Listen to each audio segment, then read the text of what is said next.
ರಾಜ್ಯದಲ್ಲಿ ಸರಣಿಯಾಗಿ ದರೋಡೆ ಕೇಸ್ಗಳು ಹೆಚ್ಚಾಗ್ತಾ ಇದ್ದಂತೆ ಪೊಲೀಸರು ಈಗ ಹೈ ಅಲರ್ಟ್ ಆಗಿದ್ದಾರೆ. ಹುಬ್ಬಳ್ಳಿ ಧಾರವಾಡದಲ್ಲಿ ಪೊಲೀಸರು ತೀವ್ರ ಕಟ್ಟೆಚ್ಚರವನ್ನ ವಹಿಸ್ತಾ ಇದ್ದಾರೆ. ಪ್ರಕರಣಕ್ಕೆ ಸಂಬಂಧಪಟ್ಟಂತೆ ಕಮಿಷನರ್ ಎನ್ ಶಶಿಕುಮಾರ್ ಅವರು ಪ್ರತಿಕ್ರಿಯೆ ಕೊಟ್ಟಿದ್ದಾರೆ. ಯಾವ ರೀತಿಯಾಗಿ ಕಟ್ಟುನಿಟ್ಟಿನಲ್ಲಿ ಭದ್ರತೆ ವಹಿಸ್ತಾ ಇದ್ದಾರೆ, ಹೇಗೆ ಇಲ್ಲಿ ಪ್ರೊಸೀಜರ್ ನಡೀತಾ ಇದೆ ಅಂತ. ನಮ್ಮಲ್ಲೂ ಈ ರೀತಿಯ ಹಲವಾರು ಪ್ರಕರಣಗಳಾಗ್ಬಿಟ್ಟಿದ್ದಾವೆ. ಹೀಗಾಗಿ ಕೇಸ್ಗಳಲ್ಲಿ ಭಾಗಿಯಾದ 45 ಜನರನ್ನ ಗಡೀಪಾರು ಮಾಡಿದ್ದೇವೆ. ಇನ್ನು ಹೊರಗಿನಿಂದ ಬಂದು ಅಪರಾಧ ಕೃತ್ಯಗಳಲ್ಲಿ ಭಾಗಿಯಾಗಿದ್ದಾರೆ, ಅವರ ಚಟುವಟಿಕೆಗಳನ್ನ ಪರಿಶೀಲನೆ ಮಾಡ್ತಾ ಇದ್ದೀವಿ ಅಂತ ಕಮಿಷನರ್ ಶಶಿಕುಮಾರ್ ಅವರು ಪ್ರತಿಕ್ರಿಯೆ ಕೊಟ್ಟಿರೋದು. ಆರೋಪಿಗಳು ಪರಾರಿಯಾಗೋ ಹಿನ್ನೆಲೆ ಚೆಕ್ ಪೋಸ್ಟ್ ಅನ್ನು ಕೂಡ ನಿರ್ಮಾಣ ಮಾಡಿದ್ದೇವೆ. RBI ನಿಯಮವನ್ನ ಫಾಲೋ ಮಾಡೋದಕ್ಕೆ ಕೂಡ ಶಶಿಕುಮಾರ್ ಅವರು ಸೂಚನೆ ಕೊಟ್ಟಿದ್ದಾರೆ. ಹುಬ್ಬಳ್ಳಿ ಧಾರವಾಡದಾದ್ಯಂತ ಈಗ ಪೊಲೀಸರು ಕಟ್ಟೆಚ್ಚರ ವಹಿಸ್ತಾ ಇದ್ದಾರೆ. ಈಗಾಗಲೇ ಬೀದರ್ ಹಾಗೂ ಮಂಗಳೂರಲ್ಲೂ ಕೂಡ ದರೋಡೆ ಆಗಿರೋದ್ರಿಂದ ಇದೇ ರೀತಿಯ ಪ್ರಕರಣಗಳು ಮತ್ತೆ ರಿಪೀಟ್ ಆಗಬಾರ್ದು ಅಂತ ಭದ್ರತೆ ತೆಗೆದುಕೊಳ್ತಾ ಇದ್ದಾರೆ.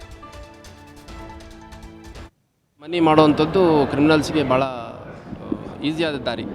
ನಮ್ಮಲ್ಲೂ ಕೂಡ ಕೆಲವು ಪ್ರಕರಣ ಆಗಿದ್ದಾವೆ. ಮಂಗಳೂರು ಅಥವಾ ಬೀದರ್ ಅಷ್ಟೇ ಪ್ರತ್ಯೇಕವಾಗಿ ಹೇಳೋದಲ್ಲ, ನಮ್ಮಲ್ಲೂ ಕೂಡ ಮನೆಗೆ ದರೋಡೆ ಮಾಡಿದಂಥ ಪ್ರಕರಣ ಇರ್ಬೋದು, ಅಥವಾ ಅಟೆನ್ಷನ್ ಡೈವರ್ಷನ್ ಮಾಡಿರುವಂಥ ಪ್ರಕರಣ ಇರ್ಬೋದು, ರಾಬರಿ, ಡೆಕಾಯಿಟಿ, ನಮ್ಮಲ್ಲೂ ಕೂಡ ಸಾಕಷ್ಟು ಪ್ರಕರಣಗಳು ಆಗಿದ್ದಾವೆ.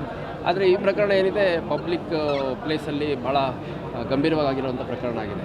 ಹಾಗಾಗಿ ಈಗಷ್ಟೇ ನಾವು ಸುಮಾರು 45 ಜನ ಬೇರೆ ಬೇರೆ ರೀತಿ ಅಫೆನ್ಸಸ್ ಮಾಡಿರುವಂಥವ್ರು, ಅದು ಕೊಲೆ ಇರ್ಬೋದು, ಕೊಲೆ ಪ್ರಯತ್ನ ಸೇರಿದಂತೆ ಮನೆಗಳ್ಳತನ ಮಾಡಿರುವಂಥವ್ರು, ಡೆಕಾಯಿಟಿ, ರಾಬರಿ ಮಾಡಿರುವಂಥವ್ರು ಕೂಡ ಸೇರಿದಂತೆ 45 ಜನರನ್ನ ಗಡೀಪಾರು ಮಾಡುವಂಥ ಕೆಲಸ ಮಾಡಿದ್ವಿ.